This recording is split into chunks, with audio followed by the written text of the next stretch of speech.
A popular YouTuber known for traveling to low-income black neighborhoods and doing pranks has been shot and killed. Police in Tennessee are investigating after a man was shot and killed Friday during a robbery prank for a YouTube video. Nashville police responded to the parking lot of an urban air indoor trampoline park around 9:25 p.m. When they arrived, David Starnes, 23 years old, was on the scene and admitted to shooting 20-year-old Timothy Wilkes. Wow, youngin'. 20 years old, in the hood, pulling pranks.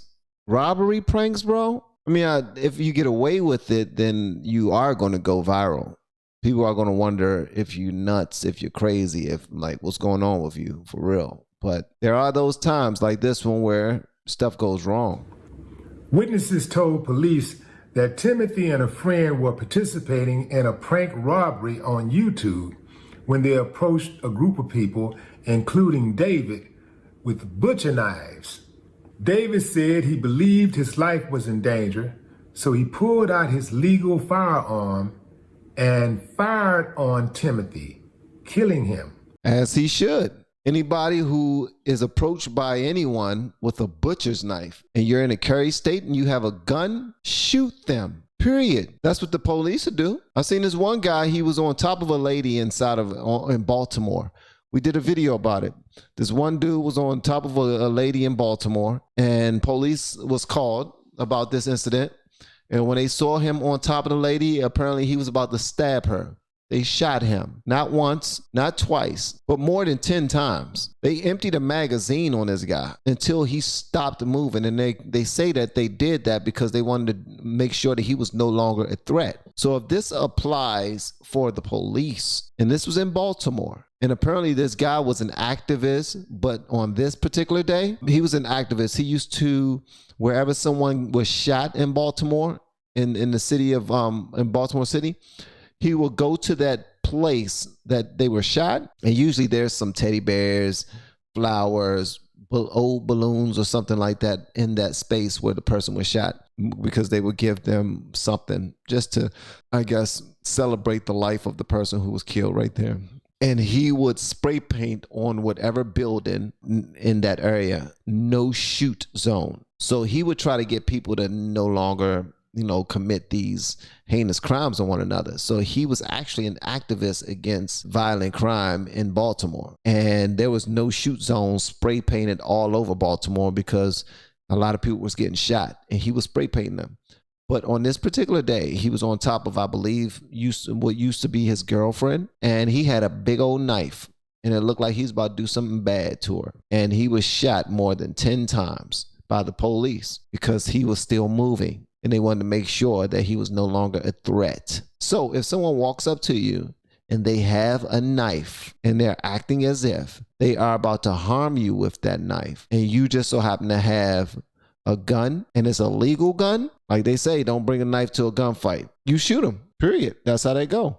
To defend himself and his associates. Police say no one has been arrested. The investigation is ongoing. Y'all think they're gonna take the black man down on this one, or is he gonna walk? I don't know, maybe I'm using the wrong word, walk, because like when you walk, it's almost like you was guilty, but you beat the case.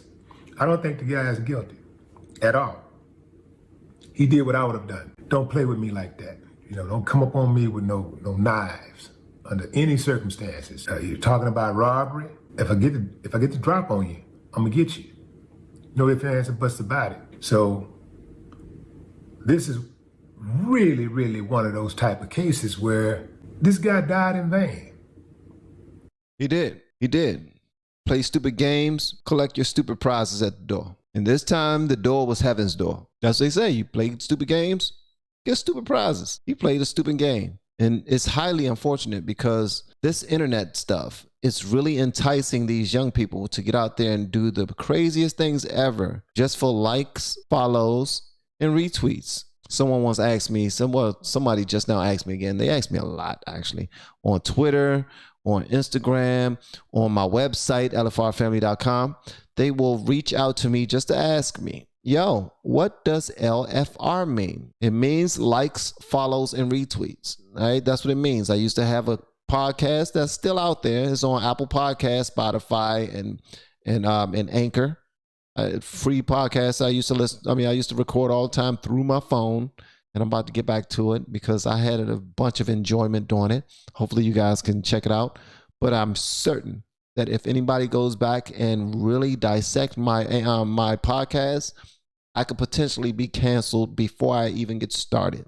Yes, I have more than 850,000 subscribers, which is amazing, but I am just beginning in my journey. But I'm a truth seeker. Don't know if I'm a truth teller because truth is subjective because everybody got their own depending on what side they defend or protect. Like you look at any court case, you go to any court, it's going to be two sides to that story.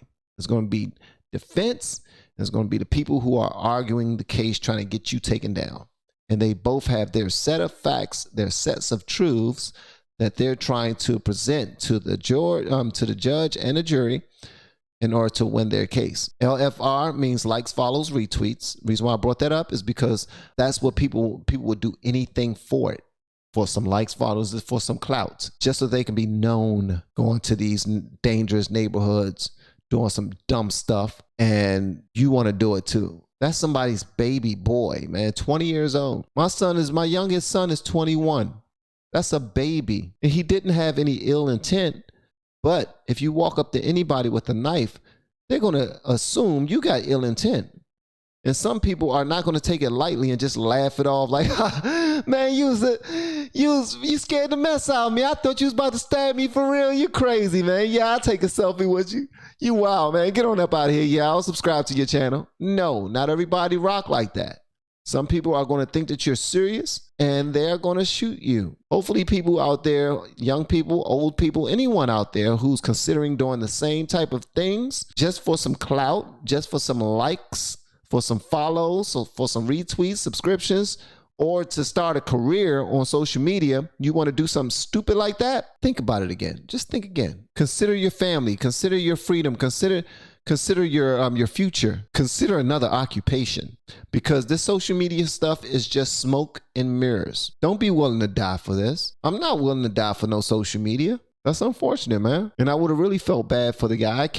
I do feel bad for him, to be honest with you, because he's a young guy and because his life is no longer. Like, that's a whole generation of a family that died with him. He could have gotten married and had children, and his children could have gotten married and had children. Like, that ends God's plan. That ends it right there, because you decided to do something stupid. Yeah, free will. You used your free will to do something dumb, and now you're no longer here. And that's unfortunate.